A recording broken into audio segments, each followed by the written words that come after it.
નમસ્કાર દર્શક મિત્રો, હું છું પરમાર અનિશા. તમે જોઈ રહ્યા છો લોક સામના ન્યૂઝ. તો જોઈએ આજના સમાચાર સાબરકાંઠાથી અમારા રિપોર્ટર જીતેન્દ્ર સોલંકી સાથે. સાબરકાંઠાના ઈડરમાં એક સાથે નીકળી 4 યુવકોની અંતિમ યાત્રા.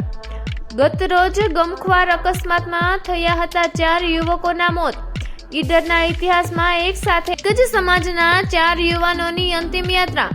ઇકો ગાડી તેમજ ઓટો રિક્ષા વચ્ચે સર્જાયો હતો નેશનલ હાઈવે રોડ પર અકસ્માત. ઓટો રિક્ષામાં સવાર ભોઈ સમાજના 4 યુવાનોએ ગુમાવ્યો છે જીવ.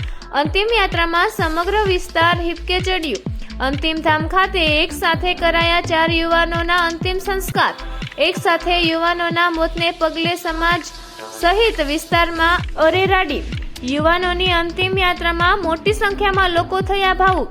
ભોઈ સમાજ માટે 16 ડિસેમ્બરનો મંગળવાર કાળો કાળ દિવસ પુરવાર થયો. તો ફરી મળીશું એક નવા સમાચાર સાથે. ત્યાં સુધી જોતા રહો લોક સામના ન્યૂઝ.